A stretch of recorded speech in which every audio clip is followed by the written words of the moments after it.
A saída do Aravena e o que isso significa ou representa no Grêmio é guerra contra o Juventude. No domingo tem também clube aí colombiano cobra publicamente o Grêmio e mais informações aí sobre a negociação com o lateral. Tudo isso e muito mais tu acompanha a partir de agora no Grêmio Escalado News depois da nossa vinheta.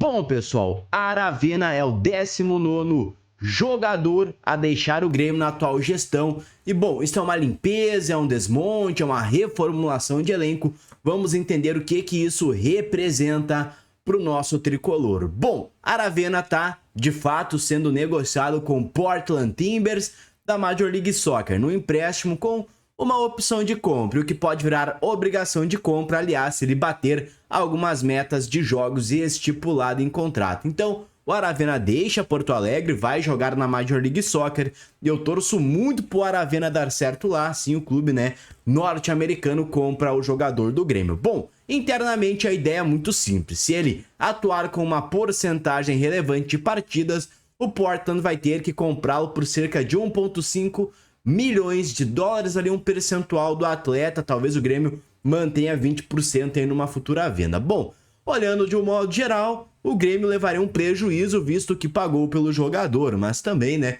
o Aravena desvalorizou nesse período aqui em Porto Alegre, não jogou bem o chileno, até teve um começo de carreira aqui no Grêmio um pouco interessante, achamos que poderíamos ser mais, aí virou 24 para 25 e bom, o resto é história, a gente sabe como é que foi o Aravena aqui no Grêmio, então, de fato, saída confirmada. E bom, o que isso significa? Significa, tá, que sim, o Grêmio tem uma lista de jogadores de dispensa. Eu vi hoje de manhã no canal do César Cidade Dias que o Grêmio não teria uma lista de dispensa, né? A janela já tá quase encerrando, mas se a gente levar, né, em consideração os jogadores que deixaram o Grêmio e ligar os fatos com as informações que foram circulando desde o começo da gestão, sim, existe uma lista de dispensa. Eu vi também, não tô criticando o César Cidade Dias, gosto muito dele, mas eu acho que ele deixa o gremismo dele falar mais alto às vezes neste cenário, tá? Ele falou que o Grêmio não teria uma lista de dispensa, que isso não existe, a janela já tá quase encerrando, algo neste sentido, né?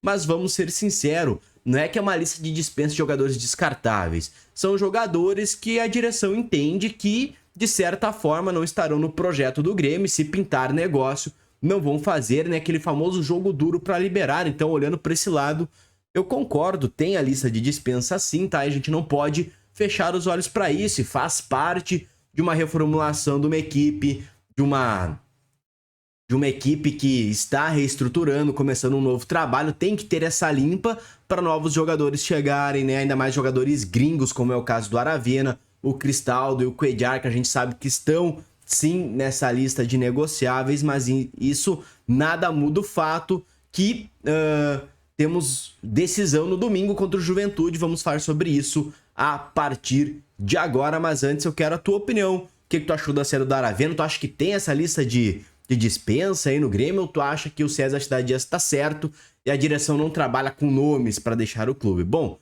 comenta aí, porque agora vamos falar de Grêmio e domingo é guerra sim, tá, pessoal? Juventude versus Grêmio pode valer aí muito do futuro do Grêmio na atual temporada. A parte que interessa é pro coração do tricolor. Domingo, dia 22 de fevereiro de 2026, às 18 horas, tem Juventude versus Grêmio, partida lá em Caxias do Sul, no Alfredo Jaconi, jogo de volta, né, da semifinal do Gauchão. Na ida, 1-1 aqui na Arena, então em tese tá tudo aberto e o novo empate leva as partidas pro pênalti, leva a partida pros pênaltis, independentemente de quanto for, não tem aquele lance de gol qualificado mais, tá? Só que o Grêmio vai pra Caxias com um problemão, né? Alguns desfalques, tá? O TT tem lesão muscular, não vai estar disponível, então a situação mais provável é o Pavon entrando pelo lado direito no ataque, tá?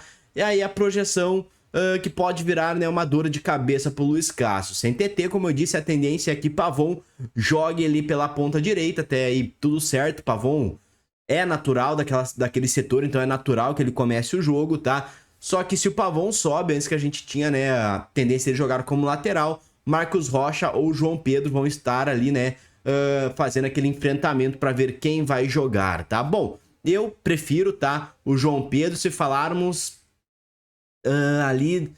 É complicado a lateral direita do Grêmio, né? Tanto o Marcos Rocha quanto o João Pedro são dois jogadores que pra mim são insuficientes, mas eu prefiro o João Pedro começando por ali, embora ele também não esteja nada bem, tá? Enfim, cara, vai ser um jogo que vamos ter esses desfalques. O próprio William tá se mobilizando muito pra tentar voltar a jogo, mas também não tem uma confirmação de que se ele possa começar ou não a partida, então talvez venhamos o Monsalve, porque a informação é de que Monsalve está disponível para a partida.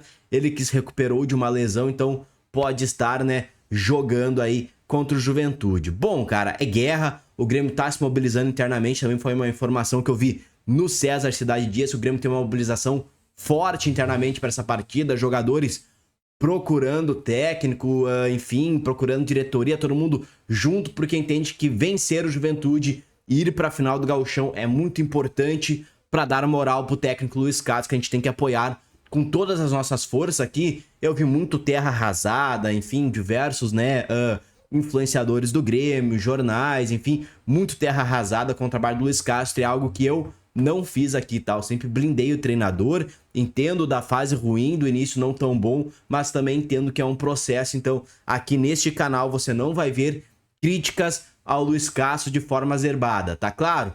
Quando tiver erros do técnico, a gente vai comentar sim, tá? Mas o momento agora é de apoio ao Luiz Castro. Então eu não vou trazer informações também de, ainda mais tendo uma decisão no domingo, informações de grupo rachado, de descontentamento, sabe? A multa rescisória, algo que, enfim, a gente sabe que existe, tá? Até comentei ontem que tem essa multa de 40 milhões de reais, mas assim, eu não tô transformando isso num monstro, num vilão. Eu não vou fazer isso aqui no canal. Vai ser apoio ao treinador e à nova gestão, porque acima de tudo, a gente é Grêmio e temos que vencer essa partida contra o Juventude, tá bom? Mas comenta a tua opinião aqui, o que tu acha do jogo, qual vai ser o resultado, o time, os desfalques. Bom, deixa a tua opinião, porque agora vamos falar de Paulo Henrique, né? O lateral que o Grêmio tentou e recebeu um não do Vasco, que é a verdade sobre tudo isso, tá? Bom, o Grêmio tentou sim o Paulo Henrique, fez investida, botou proposta na mesa e o Vasco foi direto, tá? Não quer conversa ali pra vender o jogador ou trocar o jogador, tá? Só vai ter conversa se o Grêmio chegar com os valores que eles querem, que hoje é na casa dos 10 milhões de euros para liberar o Paulo Henrique ao time brasileiro. Bom, o Vasco não quis abrir negociação nos modelos do Grêmio, que tentou por ali o Cristaldo, né, o Cuéllar, como possíveis jogadores a estarem, né, sendo disponíveis. Então entra uma realidade que o torcedor já conhece. O Grêmio quer um lateral, mas não vai fazer loucuras financeiras por isso. Então a estratégia agora é esperar uma oportunidade de mercado. A janela está se encerrando logo aí, então é muito possível, tá, torcedor, que a gente vá para o restante aí até a próxima janela com o que a gente tem no elenco. Marcos Rocha e João Pedro. Aí abre aquele debate, né? A lateral do Grêmio não tem um dono, um jogador fixo, tá? Um jogador que tome conta dessa posição. Isso preocupa bastante, tá? Eu acho que é um erro da direção, aí sim cabe a crítica, tá? Não ter visto isto antes, não ter enxergado esse problema na virada do ano, nos primeiros jogos, tá? Porque a gente já terminou o ano com uma lateral com algumas dúvidas e começamos daquela mesma maneira. Até o próprio Dutra Júnior, em entrevista coletiva, né, após a derrota do Grêmio ali, o empate do Grêmio, aliás, com o Juventude, e o sistema defensivo do Grêmio é um problema já há algumas temporadas. Então a pergunta é, por que o Grêmio não trouxe peças para compor esse sistema defensivo? Um novo zagueiro, um novo lateral, né? Tentou apostar no que já tinha aqui. Eu acho que foi uma aposta arriscada. Eu acho que a gente vai colher frutos muito negativos devido a essa aposta do Grêmio, tá? A nossa esperança agora, na minha opinião, é o Kahneman, tá? Assumir um protagonismo de novo na raça, na entrega, porque Tecnicamente, a gente sabe que aos 34 anos não é mais o mesmo Kahneman. Pelo lado direito do Grêmio, talvez tentar recuar o Noriega de novo ali, visto que contratou o Peres para ser também primeiro volante. Tentar trazer o Noriega de novo para a zaga, deu certo por um tempo, sim, tá? Ou de repente acreditar numa crescente ali do Balbuena, do Gustavo Martins. O Wagner Leonardo tá também numa fase difícil, tá? Então é tudo muito complicado. Acreditar numa melhora também desse jogador, sabe? Tentar fazer o setor crescer, mas mudando alguma coisa ali, porque do jeito que começou o ano não vai dar, tá? O Wagner Leonardo e o Balbuena junto não deu liga, tá? A zaga do Grêmio ficou muito atrapalhada, então vai ter que mudar alguma coisa. Pra mim, o Kahneman tem que ser titular do Grêmio. Eu vi, acho que uma análise no canal A Dupla lá do Matheus, né? Que ele fez uma análise que o Kahneman não é mais o mesmo. E realmente não é mais o mesmo. Mas eu acredito que dentro de um contexto geral, seja bom a gente apostar no Kahneman nesse momento. Na entrega dele, tá? No jogador que tem raça. Eu acho que talvez faça o anímico da equipe crescer. Trazer o Noriega de novo para a zaga, apostar no Peres como um volante, tá? Isso ao longo da temporada, lógico, no Gauchão não tem como, porque o Peres não pode jogar, sabe? Mas de repente tentar o Gustavo Martins por ali, ou talvez Kahneman e Balbuena se acertem, deu certo ano passado, tá?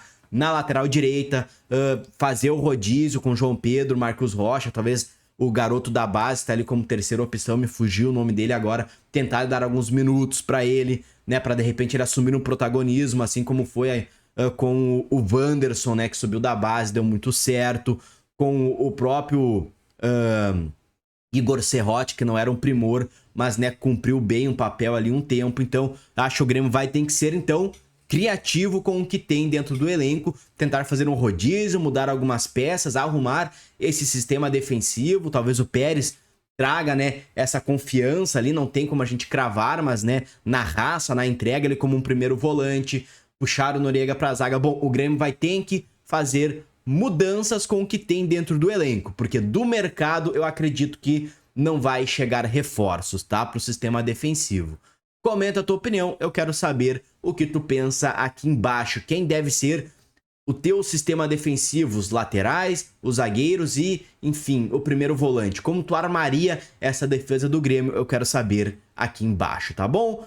Porque teve uma situação que chamou bastante atenção, tá? Que o Junior Barranquilla foi à mídia e cobrou publicamente Grêmio e também Botafogo, tá? Vamos entender essa situação. Bom, o Junior Barranquilla, então, um dirigente, mais especificamente do clube colombiano, subiu o tom e cobrou publicamente pendências financeiras envolvendo os clubes brasileiros, Grêmio e também Botafogo, tá? Em entrevista, o dirigente do Júnior disse que na venda do Rosé e Namorado, o clube ainda não teria recebido a primeira parcela dentro do prazo combinado, que isso afeta, né, o fluxo de caixa deles. Bom, esse tipo de cobrança pública tem dois efeitos, né? Um, porque vira manchete e constrange, então cria uma pressão, tá? E um bastidor que dá uma aquentada, uma esquentada. É ruim um clube ter uma fama de mal pagadora, tá? E vamos ser honestos, quando esse assunto também vem à tona, o torcedor já pensa ali, bom, será que o clube tá com caixa apertada? A gente sabe que sim, tá? Será que vai atrapalhar futuras contratações? Bom,